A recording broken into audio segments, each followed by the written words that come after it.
Media Center Ukraine Odesa continues its work today, and I would like to announce that in an hour we'll discuss the consequences of the overnight shelling of the Odessa region. We will have with us Natalia Homenyuk, so please join us in an hour for that topic. And in the next 20-30 minutes, we are going to discuss the All-Ukrainian mental health program TIAC. In particular about its implementation in the Odessa region. The program was launched in April this year by the First Lady of Ukraine, Olena Solntseva. Our speakers are Anna Lesnykova, spokesperson for the All-Ukrainian mental health program TIAC in Odessa region. Yulia Zhukova, head of the Social Services Division of the Department of Social and Family Policy of the Odessa Regional Military Administration. Good afternoon, and Olena Solntseva, head of the Odessa Regional Center for Practical Psychology and Social Work of the Odessa Academy of Continuous Education of the Odessa Regional Council. The first question will be to Anna. What are the main objectives of this All-Ukrainian program? First, I would like to thank Media Center Ukraine Odessa for providing this opportunity for us to have briefing here. I think this would be useful for our citizens, and I would like to correct you because the program was launched in March this year. But now the main other components, this is the implementation of the mental care services. We could speak about the full launch of the program. I would like to remind to our citizens what is the mental health. This is the new category, according to the classical definition of the World Health Organization, is the state of well-being of a person when a person can implement its creativity and work at its full. In our culture, we know this more as the psychological health. First, this program was implemented as a communication component. And what are the reasons for the program? And under the conditions of war, we see that now people focus more on mental health. Because in the past, people were more focused on physical health, and that's how we defined healthy person, physical health. But it is even more difficult with mental health. Also, it is very important. Representatives of the World Health Organization, of the Ministry of Health of Ukraine conducted the assessment of needs in Ukrainian society, and we have some statistics. They say that every fifth person is under risks of the development of certain mental disorders. That 15 million Ukrainians will be affected by the war, and we can speak about different groups. Elderly people are most affected, then of course IDPs, children and teenagers, and of course our military. And this is 1,500 millions according to the assessment of the World Health Organization. And of course, we need to respond quickly to such a situation. That's why the program on mental health was developed and launched. And first, we were focused on communication element. I would like to invite our audience to visit the website of this program. And what is important, there is the first aid kit for self-treatment. We are used to physical kits just to deal with wounds, etc. But we have now the mental health kit offering specific tools, and if you use it every day, you will be able to recover and stabilize your mental health. According to the assessment of professionals, 80% of Ukrainians can cope with their mental condition on their own if they just do like self-treatment, and only 20% will need external support. What are the main elements of the program? Our main objective is to provide mental health services to all points, all services where people refer for their aid. I have with me colleagues today from the social policy, educational department, but this service will be implemented in different domains: healthcare, safety, culture, national policy, etc. There are several areas, but the main task is to train people from different systems, like teachers, nurses in kindergartens, to be able to mentally support others. But first, they need to undergo mental health training.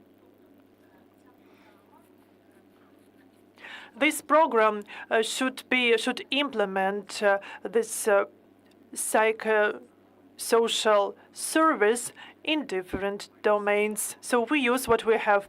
How this training will be organized, where the training session will take place, and how long it is. The training sessions are provided through different platforms depending on the audience. For example, in Ukraine, in the Odesa region, we have the program dedicated to developing sustainable public healthcare system, and this platform could be also used for such trainings, and a lot of teachers, a lot of social workers have undergone training through that platform. On the 1st of September, the Odesa Center for Stress Resilience was opened, and that will become platform for training representatives of schools, universities, kindergartens, and also for social workers. This training could be undertaken online, and 30,000 educational professionals have undergone this training already. There are different possibilities, but it is very important to get through it, to get the skills. Yulia, my question is to you. How this program is implemented in the Odesa region? The Department of the Social Services would like to thank for the invitation, because today this is a very important question. Because during the armed aggression, we need to change the system to provide quality social services. That's why today we should do everything possible to meet human needs that are already there, and to implement the project organized by First Lady Olena Solntseva, the All-Ukrainian mental health program to young. The department informs about the following. And when it comes to opening resilience centers, this is the single window for different needs, for barrier-free, for inclusion, etc., to provide different services like consultations, mental support, social support.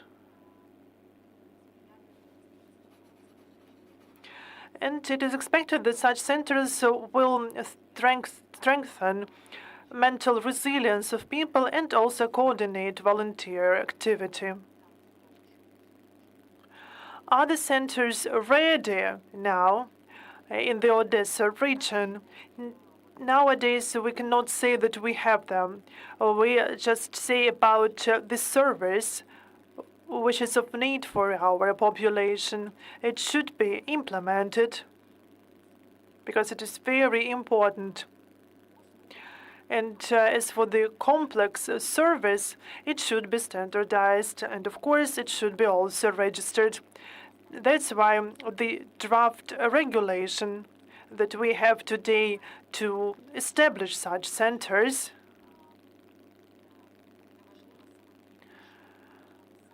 is important in itself, because this is not about the premises only, but also about the services that could be provided to other institutions. So you mean that this could be in different places and venues.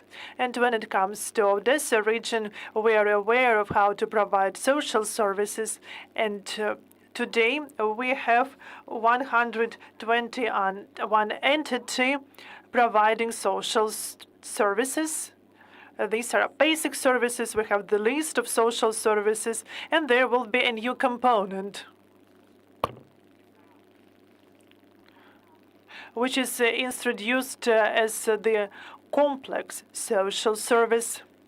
It should be first registered, and then it will be implemented, and it is important. And when it comes to the physical venue, physical premises, I would like to say, and this is my personal point of view, I think that we have centers for that. In the Odesa region, now we have 14 territorial social centers, 40 centers to provide social services, 16 territorial communities that have concluded agreement to get social services through the mentioned centers, 8 local village centers for social services, 8 communal facilities and institutions providing such social services. We have 11 boarding schools, and the whole system includes 121 infrastructure facilities.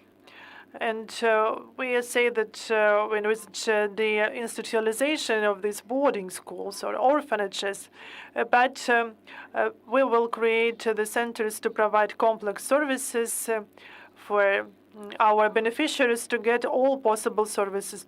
There's a small clarification. Perhaps you have such statistics.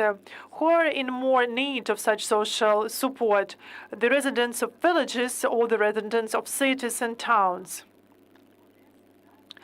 If it's Odesa, then we have more information about registered people, including IDPs, compared to the whole region, because our region generally is a transit one. IDPs come to our region, but then they move forward. For example, they go abroad.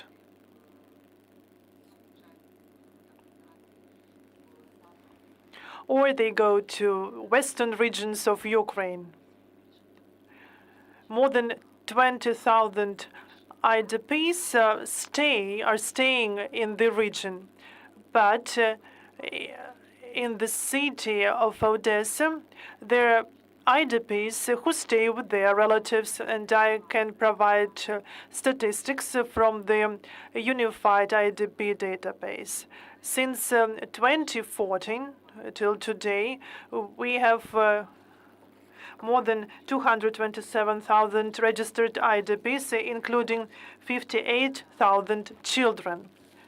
The general amount is more than 160,000 are the people registered in different places of the region. And the biggest part is occupied here by the city of Odesa, which is more than 132,000 persons. Only almost 67,000 are registered in different districts of our region. Since the 24th February 2022 until the 4th of September this year, more than 159,000 people were registered with different institutions in the city and the region. Through the DIA app, DIA OP portal, 27,000 people are officially registered.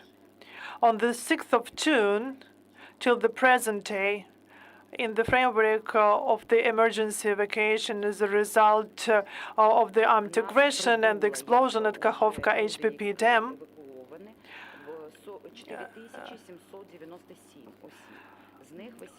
almost 4,800 people arrived. So they evacuated, including children and including people with disabilities. Are they still here, or have they moved to transit? I now provide you information about the city of Odesa and Odesa region. So those people who decided to stay here, how many people have referred to get support or aid? Unfortunately, I don't have such statistics at the moment, but I understand that the whole complex of services provided through the social services centers, more than 27,000 applications have been received from IDPs. Those people who have severe living conditions. So we do not say that these are people who are solely IDPs. These are the people who just in need of help as a result of the armed aggression.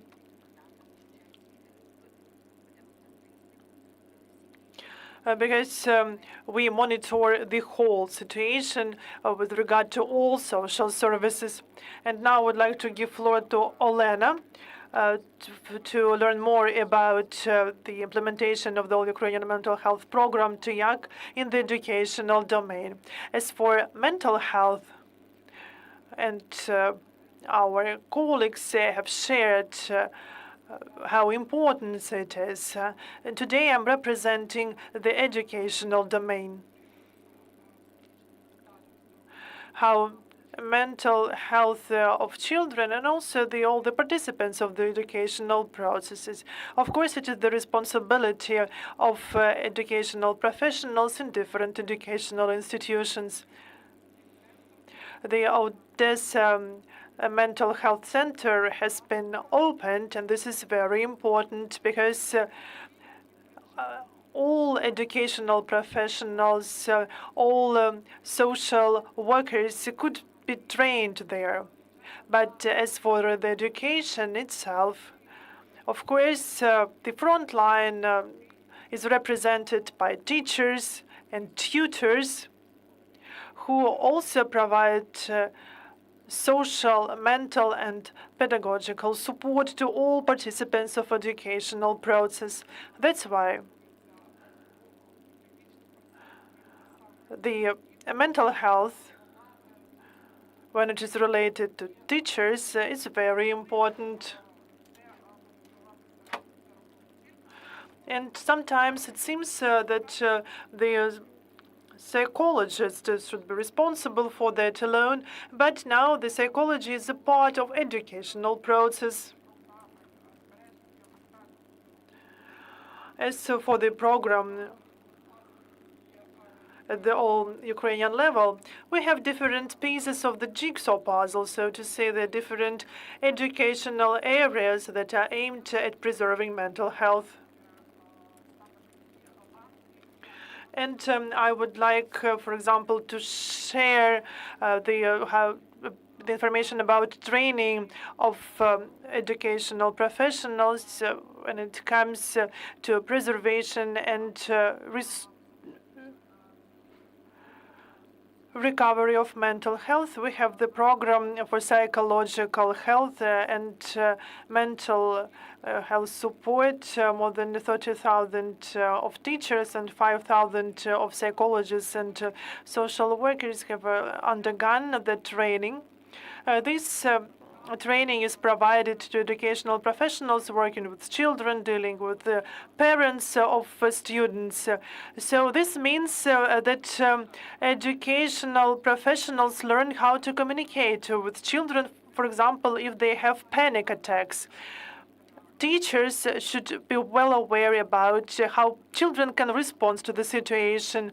This program is really efficient, and now our teachers are not so frightened about the situation. They know what to do with different responses of children or behavior of children. Of course, this could be a multi-team work because we should have practical psychologist practitioners who work with children, their families.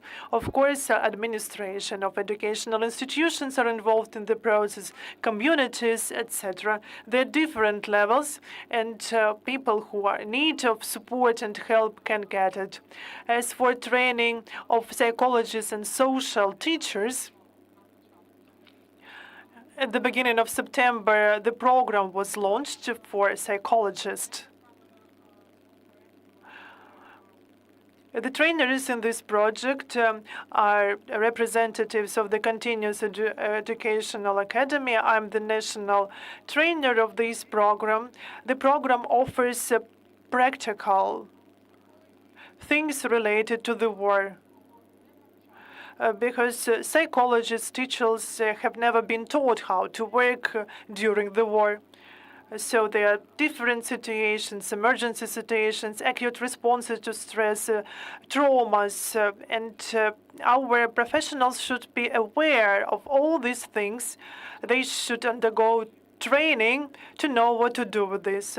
But of course, the depth is not as for specialized professionals. And of course, if we have sleepless night because of the air raid alerts, it is difficult both for students and teachers. And of course, they should discuss it at the beginning of every day after such nights. So yes, this is the emotional fine-tuning. We have a specific time for that. When teachers undergo training, they learn about the tools, and they are quite efficient in this. They are creative persons, and they can add something from their own to that. And what is the most popular question among children now when it comes to the war? When the war is over, when we will have peace.